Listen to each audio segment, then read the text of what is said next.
বাঁকুড়া মন্দির সহ পাহাড়ে ঘেরা সবুজ বনানী, রয়েছে রঙিন আদিবাসী গ্রাম যেখানে ভেষজ রঙের দেওয়াল চিত্র মনে করিয়ে দেবে প্রাগৈতিহাসিক যুগ। লাল মাটির দাপটে চারিদিকে রাঙা, উপরে পাও না বসন্তের পলাশ। বাঁকুড়া জেলা এমন একটি প্রান্তিক জেলা যেখানে আনাচে কানাচে লুকিয়ে রয়েছে নানান ইতিহাস। তবে আজ আমরা বাই রোড চললাম বসন্তের পলাশে রাঙা বাঁকুড়াকে নতুন রূপে উদ্ঘাটন করার জন্য। 211 কিলোমিটার।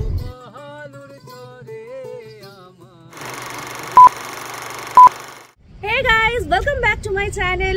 তো আজকে আমরা বেরিয়ে পড়লাম নতুন একটা ডেস্টিনেশনের খোঁজে। এখন বাজছে ঘড়িতে সকাল 9:30। তো আমরা কোথায় যাচ্ছি এবার? আমরা যাচ্ছি বাঁকুড়া। বাঁকুড়ার কোথায় কোথায় দেখার জায়গাতে সেটা আপনাদের বলবো, আপনারা আমাদের সঙ্গে থাকবেন। প্রথম আমরা যাব বনলতা রিসর্ট, যেটা জয়পুর ফরেস্টের মধ্যে পড়ছে। আর এখন আমরা দাঁড়িয়ে রয়েছি বিশ্ব বাংলা গেটের একেবারে নিচে। তো চলো জার্নি স্টার্ট করা যাক, কি বলো? চলো।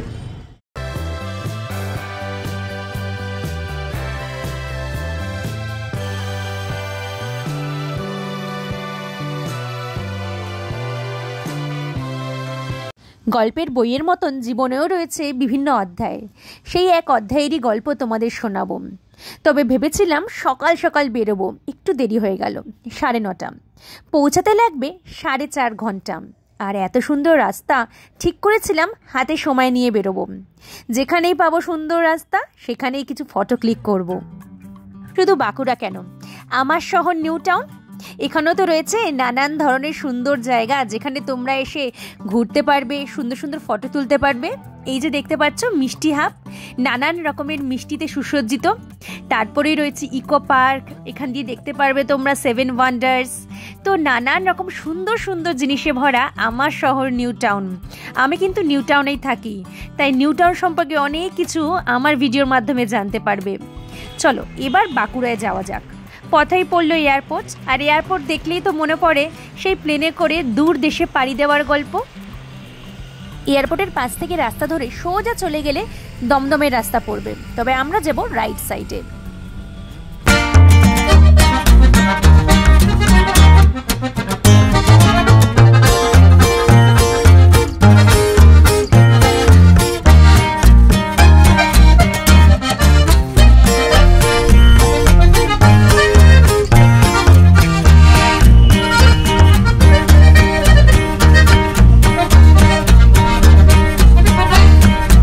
সোজা চলে গেলে তোমরা মালদা, শিলিগুড়ি, কৃষ্ণনগর চলে যাবে।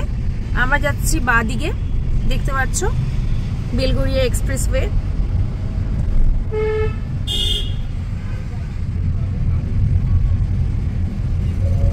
ঝাঁ চকচকে পরিষ্কার বেলঘরিয়া এক্সপ্রেসওয়ে হলো কলকাতার উত্তর শহরতলির একটি 16 কিলোমিটার দীর্ঘ 4 লেনের প্রবেশাধিকার নিয়ন্ত্রিত এক্সপ্রেসওয়ে, যা দমদম বিমানবন্দর থেকে ডানকুনির কাছে NH-16 ও NH-19 এর সংযোগস্থল পর্যন্ত বিস্তৃত।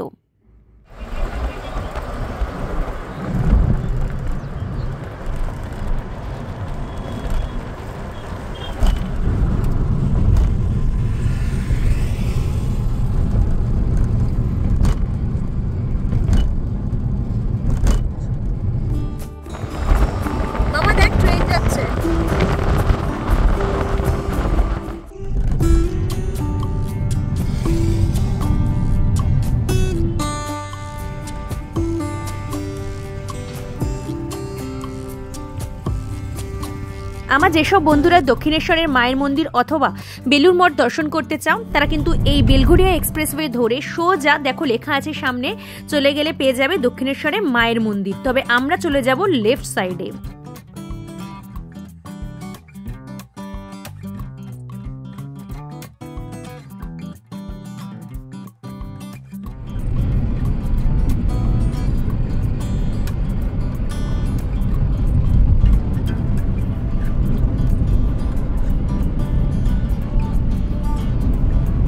রাস্তাটা অপূর্ব, আমার এই জায়গাটা খুব ভালো লাগে। 3টে লেন পরপর দেখা যায়, ওই সাইডে দেখো একটা, এই সাইডে আর এই সাইডে।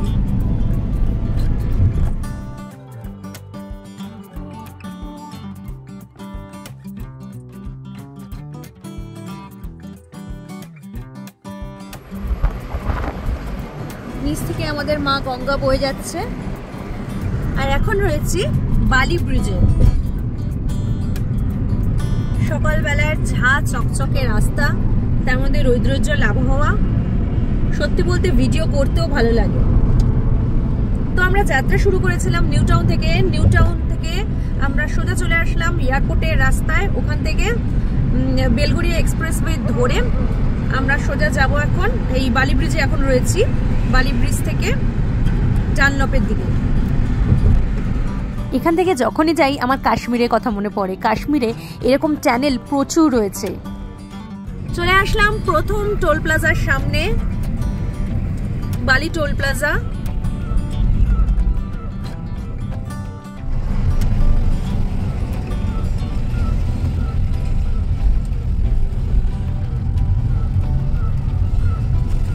বালির এই টোল প্লাজাটা যদি তোমরা এড়োতে চাও তাহলে তোমাদের ধরতে হবে দক্ষিণেশ্বরের রোড হয়ে। তোমরা এদিকে যে সার্ভিস লেনটা আছে ধরে নিলে টোল ফ্রি।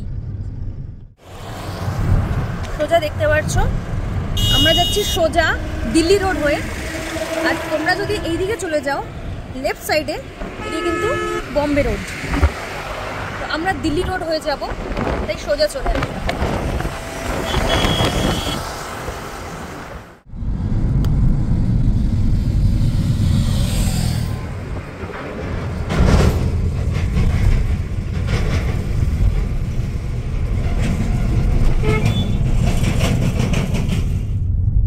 সোজা চলে গেলে তোমরা পেয়ে যাবে দিল্লি রোড। তবে আমরা লেফট সাইডে চলে যাব, আরামবাগের রোডটা ধরবো। এদিকে এলে তোমরা একদম পরিষ্কার রাস্তা পাবে, আর সব থেকে বড় কথা কম সময়ে পৌঁছে যাবে। তো চলো আমরা লেফট সাইডে যাচ্ছি। দেখো ডিস্টেন্স তো কম হবে, প্লাস তোমরা কিন্তু টোল প্লাজা পাবে না এই রাস্তা ধরে যদি যাও। একটু জ্যাম হবে দেখতে পাচ্ছ, যেহেতু রাস্তাটা একটু শর্ট, তবে তাড়াতাড়ি পৌঁছে যাবে। ডানকুনি ব্রিজের ওপরে উঠে গেলাম, আর নিচেই রয়েছে ডানকুনি রেলওয়ে স্টেশন।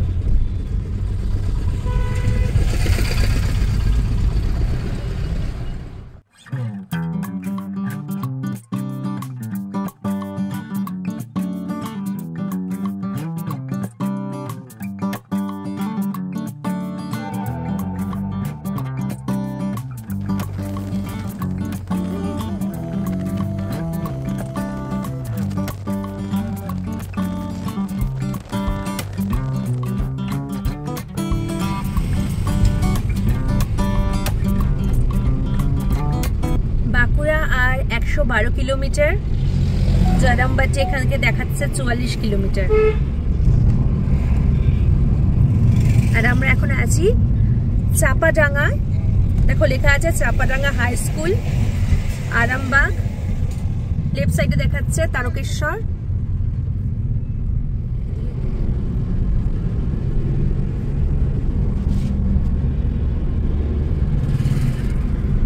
চাপাডাঙ্গা, তারকেশ্বর, আরামবাগ।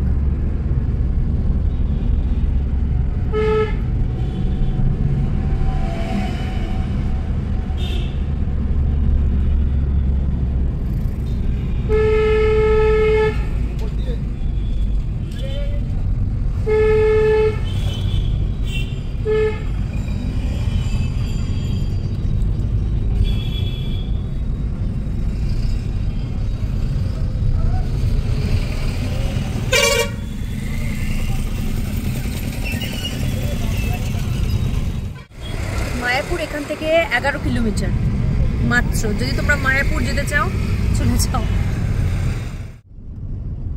এখন আছি চাপাডাঙ্গাতে।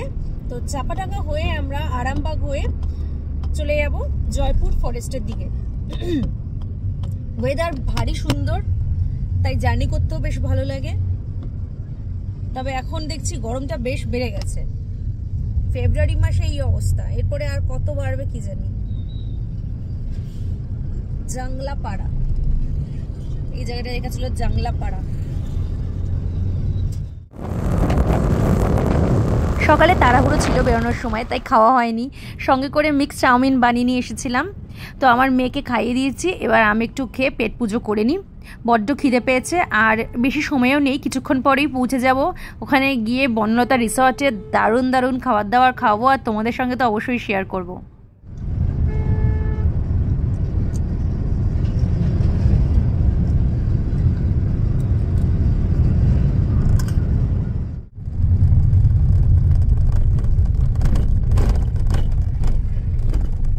রাস্তাটা বড়ই খারাপ, এই সামনে খুদাই খুদাই হয়ে গেছে।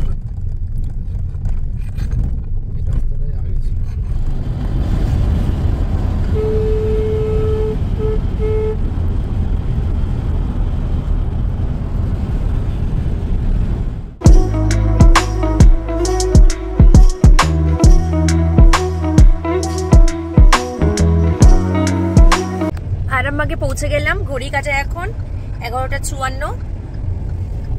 এবার সোজা আমরা চলে যাব জয়পুরের দিকে, মানে জয়পুর ফরেস্টের দিকে। রাস্তার পরিস্থিতি খুবই ভালো, একেবারে পরিষ্কার পরিচ্ছন্ন, ঝা চকচকে। এতক্ষণ পরে একটা হসপিটালও দেখতে পেরেছি, এই যে এই সাইডে রয়েছে।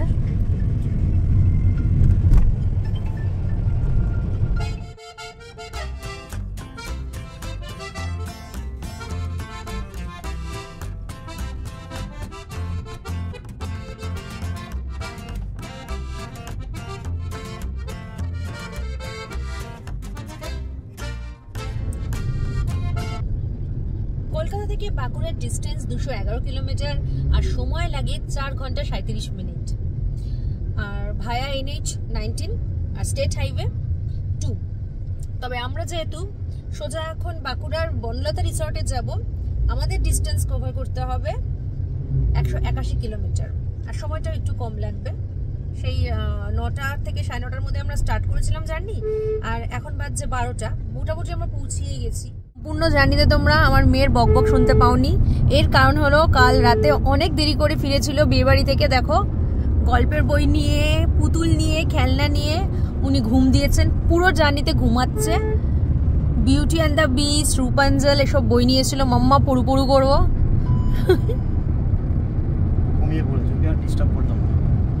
আর পৌঁছে যাবো তো, বেশিক্ষণের তো সময় না, আধ ঘন্টা রাস্তা আছে। এবার জয়পুর জঙ্গলের ভেতর দিয়ে যাবো, ফরেস্টের ভেতর দিয়ে। অসাধারণ রাস্তা, এটা দেখতে কিন্তু দারুণ লাগে না? যখনই বাঁকুড়ায় আসি এই জিনিসটা কিন্তু দারুণ লাগে।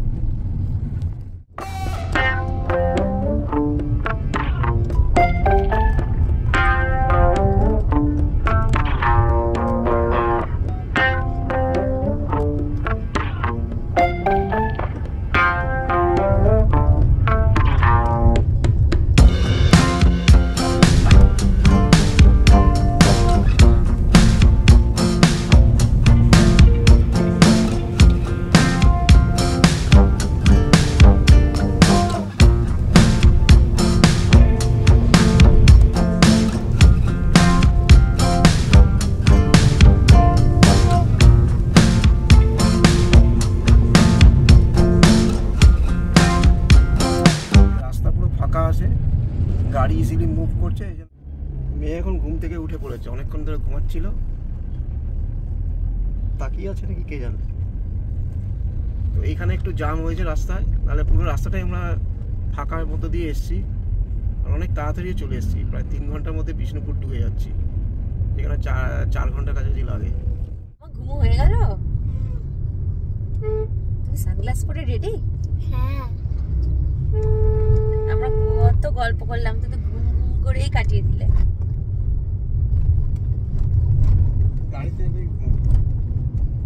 একদিকে তো ভালো, প্রয়াগরাজে গেছিল, সারাক্ষণ গাড়িতে ঘুম ঘুম করে কাটিয়েছে। তাহলে বাচ্চারা জ্বালায়, ও কোনো প্রবলেম করে না আমার। হ্যাঁ, জয়পুরের জঙ্গল মানেই শালের ঘন জঙ্গল। জঙ্গলের বুনো গন্ধ মেখে, পাখির ডাক শুনে গা ছমছমে পরিবেশে অরণ্যের অন্দরে একটা বেলা কাটানোই যায়। জঙ্গলের মাঝে আবার ইতিহাসের ছোঁয়া। জয়পুর ফরেস্টে আমরা পৌঁছে গেছি, যে সামনে দেখতে পাচ্ছ পুরো ফরেস্ট এরিয়া রাইট সাইডে, আর লেফট সাইডে আমাদের বনলতা রিসর্ট চলে এসেছে।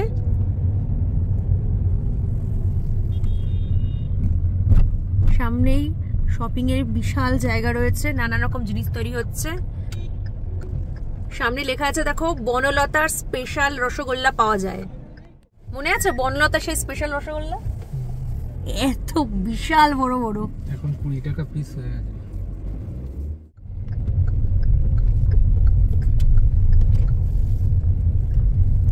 তোমরা যদি বনলতায় এসে খাবার দাবার খেতে চাও সেটাও করতে পারো, পাশে রেস্টুরেন্ট রয়েছে। তবে আমরা যেহেতু রিসর্টে থাকবো তাই ভেতরে গাড়ি ঢুকিয়ে দিলাম। এই নিয়ে আমাদের সেকেন্ড টাইম বনলতা রিসর্টে। তো সামনে লেখা আছে দেখো, বনলতা হোটেল।